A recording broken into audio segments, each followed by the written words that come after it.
The Jaguares versus the Bulls. It finished 27-12 with the Jaguares getting a comfortable win in the end with actually a try-bonus point win with 3-0. It was a wet day over there in Argentina. And hi, I'm Paul. Actually, I haven't introduced myself yet, have I? Hi, I'm Paul, the guy behind DrivingMaul, your best place for predictions and opinion. And joining me from across the ditch is Shane. How are you doing, sir? Good, thanks, Paul. How are you? Not bad, not bad. Just need to up the volume. I can hardly hear you. So, the basically the first quarter of an hour of this game, basically, both sides had their kind of their moments, got into opposition as 22, but both of them were basically throwing or shooting blanks. I mean, they just couldn't come away with any points at all. No, I think early on it was just a testing out, wasn't it? To see who could get some forward muscle early, and the points were pretty dry early on, and it was just a bit of let's see how we go here. Now, my understanding is they use the same ball across the whole competition, right? And yes, there was a thunderstorm before the game. Yes, it started raining from around about the sort of 20-minute mark-ish, and perhaps it got a bit heavier as well. But we've seen other teams handle the ball in wet conditions, but the commentators here were going, "Oh, it's as slippery as soap." Overstating it, maybe? I think they were adding some colour to the game, Paul, at times, because it was a slogathon. I got to admire the Hugh Blade and Vim for their otherwise colourful contribution to, at times, what was a game you could just drink coffee to. Yes, it wasn't the most thrilling of games. I agree. I think what we saw here, and I'm probably going to sum up the whole game in kind of one sentence, is we have a Bulls side that like playing at altitude in the dry. They don't like getting on aeroplanes and playing in any other situation at all. This is the worst travelling side in the competition historically, and we just saw that today, that they just couldn't cope with conditions that weren't perfect. No, though I have seen them play well in very wet and muddy conditions in Pretoria. I think they gave the Highlanders a real scare one afternoon. I think it would have been 2 seasons ago in I think one of the worst pitches I've seen. This was a far better one. But the Bulls, in terms of their travelling records, appalling. And they're lucky they're not on the next flight to play a New Zealand side, because it's even worse. It is. So we had an early we had an early try disallowed through a lost because he lost the ball just short of the line, went back, and then the penalty that the advantage under that the Jaguares were under, they missed the kick as well. So the Bulls got a pretty serious let-off on 15 minutes. But what do? 1 minute later, they drop the ball. Orlando picks it up and just runs away with it. Maybe a couple of dummies here and there just to put off some of the defence, but it was pretty lacklustre. Showed a bit of some good power, but the only person that even put a hand on him was the scrum half, and that was a fairly soft tackle for a nice try for Orlando. Awful attempt at a tackle. That was a great run, and he motored the last 20 metres, didn't he, Paul? I mean, that was just, he just saw the ball and said, the opportunity's mine, I'm going for a run, and he ended up going all the way and getting the 5-pointer and making it easy for his kicker. Absolutely, and that made it 7-0. Pollard then missed a kick, but then managed to open the account on 23 minutes, which is when about the rain was starting to fall. And Pollard was the only person to score points for the Bulls this evening, all from the boot. The Bulls just couldn't handle the defensive big hits that Jaguares were bringing. It just meant they were spilling the ball a lot, and just not being able to cope with the physicality, and also having a damp ball. That's right. And when they lost the ball, it only gives the opportunity for a very dangerous Argentinian squad, as they virtually are, to counter-attack, to get the mobile forwards going and their quick backs going. And not to mention, and a lot of times the Bulls made those errors, a good 30, 40 metres out, and the Jaguares were allowed to clear it with the boot as well. Yeah, we know the Jaguares have got a good set of backs. It's been a tired cliche for pundits who haven't been watching Argentinian rugby for the past 5 years to say that they have this strong pack and stuff. But today, to be fair to the pack, they stood up at scrum time. They lost a couple, but they also turned over a couple as well and put that Bulls scrum under some real pressure. One of the Bulls' great strengths when they went through their big era 10 years ago was their scrummaging, and I've got to say I was really impressed with the Jaguares front row today. They stood up, they muscled up, and that Lions game is well past them, because today they showed what they can do. They did, and to be fair, the Bulls scrum half didn't help his front row. There was at least one occasion where I spotted clearly his prop didn't have a straight back. His shoulders were well above his hips, pushing upwards. The Jaguares prop was horizontal, had a horizontal back, and was clearly going to demolish the prop. I mean, the guy hadn't got a chance. He wasn't. He was in totally the wrong position, and yet his scrum half still put the ball in, and he can see he can. I mean, I understand that scrum halves don't know much about scrummaging, but they need to learn that basically if your prop doesn't have a horizontal back, don't put the ball in.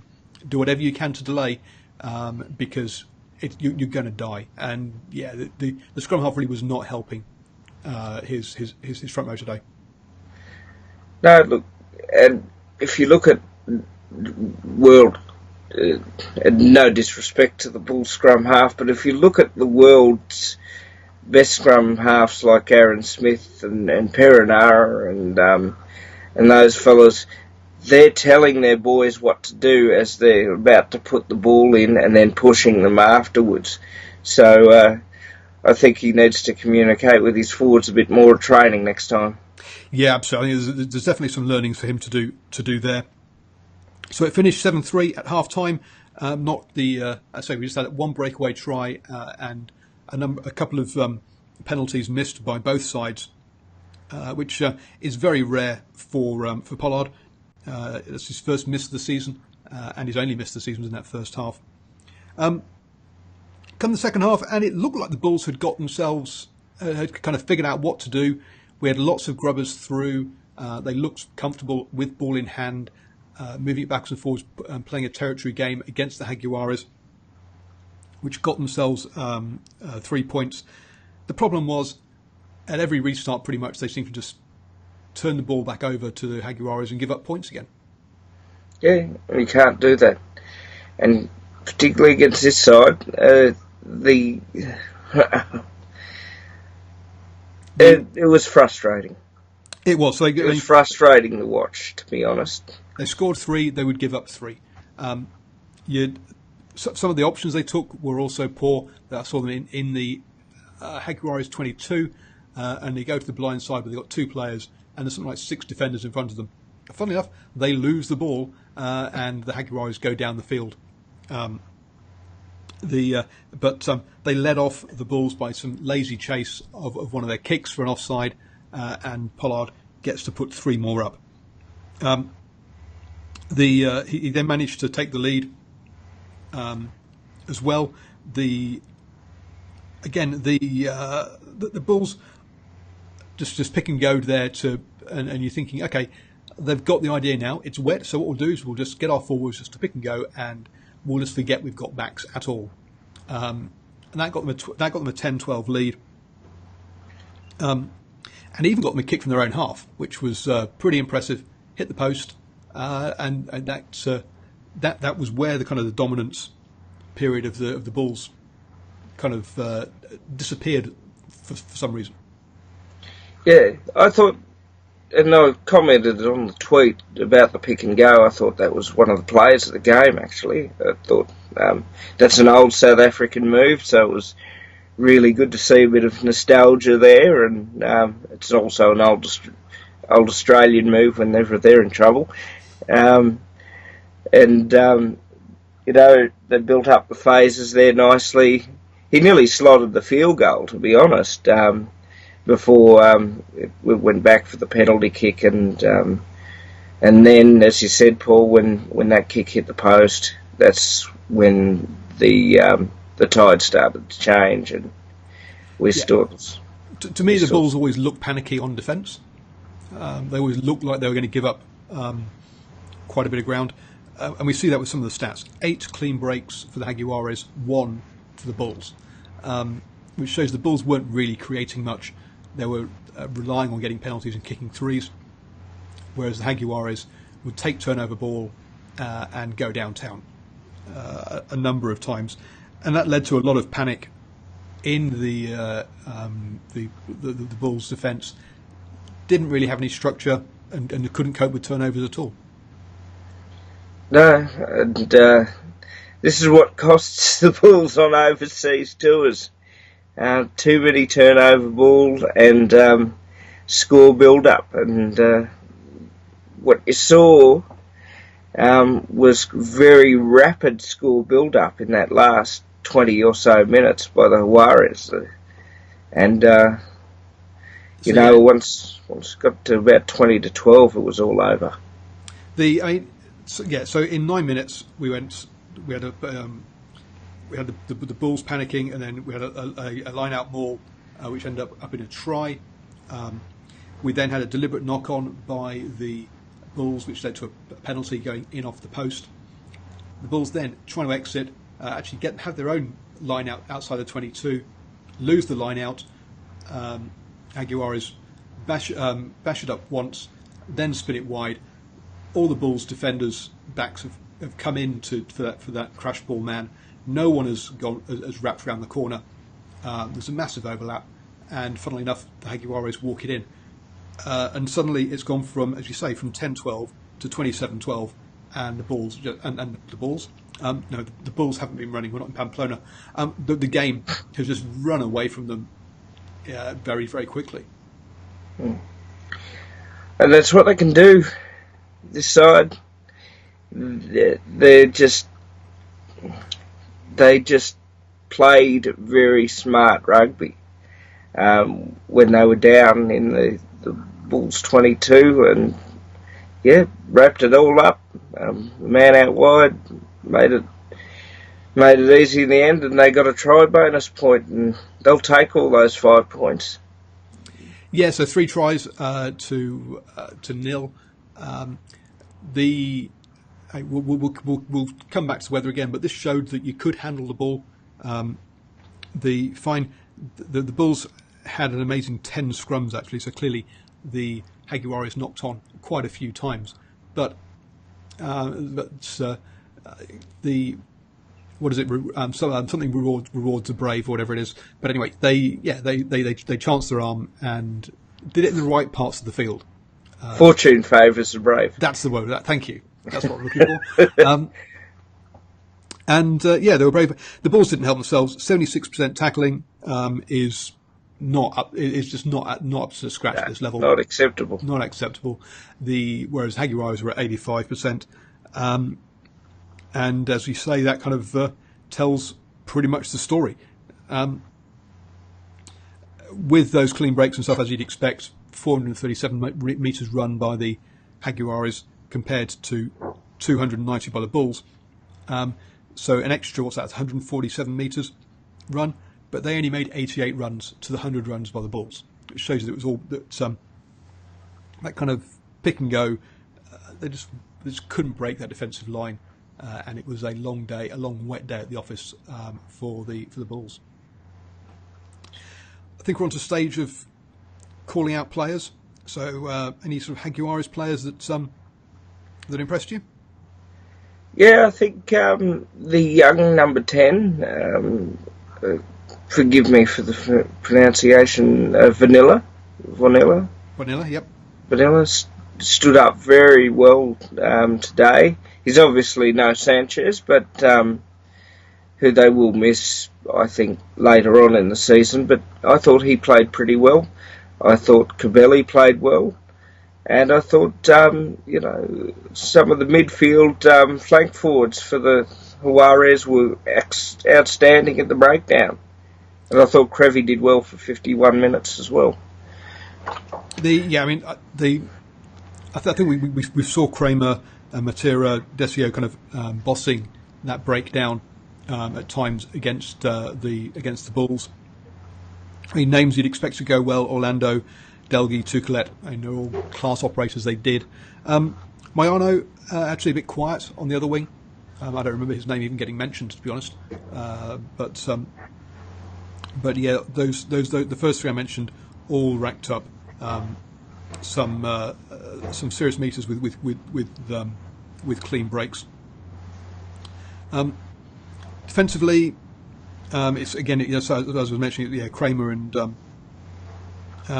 actually it says Montoya who came on actually as well, got through a chunk of work. But yeah, that back row for the Bulls. Well, one stat I'd like to see is how many drop balls there were.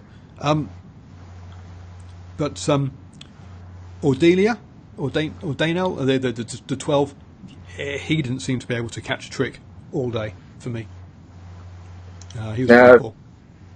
I thought Creel was poor as well. I didn't see enough effort from him either. I thought, no one really stood out for the Bulls today. I thought, it was disappointing.